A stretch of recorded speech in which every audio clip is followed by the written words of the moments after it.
Imagine waking before dawn, the world still hushed and waiting. The air on your skin is cool, the horizon faintly glowing with promise. Listen closely. The soft rustle of leaves, the steady pulse of your own breath, these are the first lessons of the day. You need no classroom, no lecturer standing at a podium. Life itself is your instructor, and every moment offers a chance to learn. When disappointment arrives, perhaps a plan falls through, or a relationship sours, you feel the sting of frustration. Yet in that sting lies opportunity. Marcus Aurelius wrote, "The impediment to action advances action. What stands in the way becomes the way." Rather than rail against the obstacle, lean into it. Allow yourself to be shaped by resistance. In the quiet aftermath of challenge, examine what you felt, what you thought, and how you reacted. Each of those reflections is a chapter in your personal curriculum. Step outside into the world and behold nature's silent classroom. A river forces its way through stone without complaint, teaching you that persistence need not be loud to be effective. Seneca observed, "Nature does not hurry, yet everything is accomplished.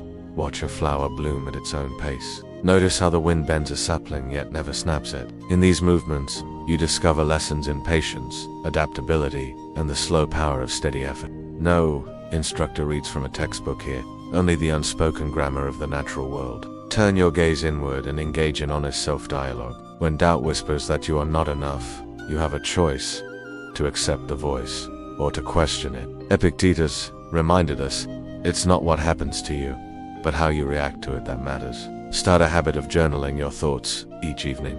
Confront fears as they arise on the page. Challenge limiting beliefs as they try to take root. In this practice, you assume the role of both pupil and teacher, dissecting your own mind until clarity emerges. Your everyday decisions become lessons in virtue. Each moment you choose, courage over comfort, temperance over excess, justice over convenience, and wisdom over impulse, you deepen your understanding of what it means to live well.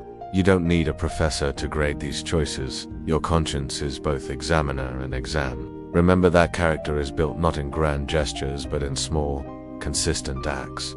Speaking truth when silence is easier. Offering kindness when anger beckons. Standing firm when compromise would be simpler. Finally, recognize that you are never truly alone in your education. Every person you meet is both student and teacher. A stranger's unexpected act of kindness reveals humanity's hidden warmth. A friend's honest critique uncovers blind spots you never knew you had. Even a child's unfiltered question can shake the foundations of your assumptions. Embrace these interactions as lessons to be absorbed, storing each insight in the treasury of your experience. By day's end, there will be no diploma, no ceremony, and no certificate. Instead, you carry something more profound.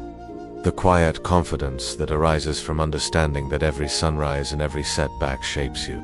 Let today's lessons guide tomorrow's choices. As Marcus Aurelius urged, waste no more time arguing about what a good person should be. Be one.